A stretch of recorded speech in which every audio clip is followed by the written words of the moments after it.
In 1903, in Manchester, a group of women formed the Women's Social and Political Union. Their slogan was simple: deeds, not words. But imagine the emotional weight of that moment. They were not fighting for a small habit, a cleaner desk, or a better morning routine. They were fighting for a political future that many people around them treated as impossible. And then the years stretched. Speeches, marches, arrests, hunger strikes, force-feeding, public ridicule, internal disagreement. Then war came, and some campaigns paused or changed direction. The dream did not arrive in one dramatic moment. Partial voting rights came in 1918. Equal voting rights with men came only in 1928. So the real pressure was not only the opposition in front of them, it was the distance ahead of them. They had to keep giving something today to a future that still refused to come close. And that is one of the hardest things for the human mind to do, to stay loyal to a result it cannot yet see. And this is the first reason most big dreamers never succeed. The goal is too far away. When the result has no clear end in sight, ordinary motivation begins to decay.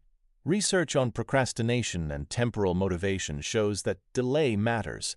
The farther away the reward feels, the easier it becomes for the present self to choose relief, distraction, or surrender. But the suffrage story also shows the way out. Distant dreams survive only when they are turned into near rituals. Meetings, petitions, marches, articles, and the decision to return again after disappointment. Big dreamers often do the opposite. They stare at the wall and call it impossible. Builders create a Monday. The second reason is positive fantasy. This sounds harmless. You imagine the future. You see yourself admired, transformed, successful. But psychology makes a dangerous distinction between positive expectations and positive fantasies. Particularly, research have found that positive expectations can predict effort and performance, but positive fantasies about an ideal future can predict lower effort. Later work by Kappes and Oettingen found that idealized fantasies can sap energy. The third reason is perfectionism, not excellence. Excellence says, make it better. Perfectionism says, do not move until you cannot be embarrassed. This is perfectly captured in the history of General George B. McClellan. In 1862, he had organized a massive Union army for the Peninsula Campaign. He was capable, prepared, and respected by many soldiers, but he repeatedly overestimated the enemy and delayed decisive action. At Yorktown, hesitation and siege preparation replaced speed. This matters because perfectionism often disguises itself as responsibility. It says, I am not afraid, I am just preparing properly. I am not delaying, I am being realistic. But research on perfectionism and procrastination links maladaptive perfectionism with fear of failure and avoidant coping.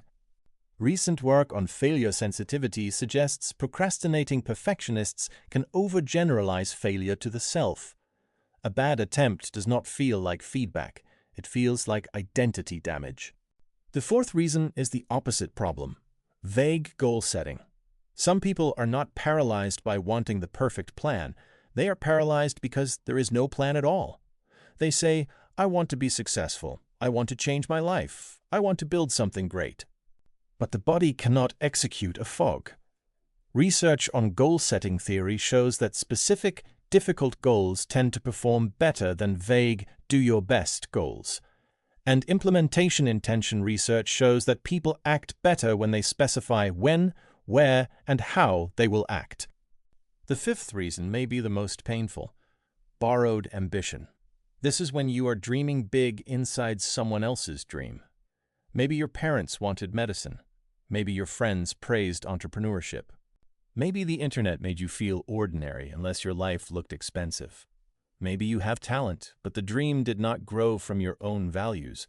It grew from pressure, shame, comparison, or the need to be seen. Self-determination theory helps explain why this matters. People are more deeply motivated when their needs for autonomy, competence, and relatedness are supported. Borrowed ambition attacks autonomy. You may still be good at the thing. You may even succeed for a while. But if the dream feels like a costume, every obstacle becomes evidence that you should quit. And then you blame yourself for not loving a life you never truly chose. So why do most big dreamers never succeed? Not because dreaming is wrong, but because the dream stays too far away, becomes a fantasy, demands perfection, refuses to become a concrete plan, or belongs to someone else. A real dream must survive contact with time, boredom, bad first versions, clear instructions, and your actual self. If you are a big dreamer, do not kill the dream. Shrink the doorway. Do not say, "I will change my life." Say, "Tonight I will make one visible attempt." The dream does not need more worship. It needs contact with reality. Because most big dreamers do not fail when they dream. They fail when they protect the dream from the ordinary work that would make it real.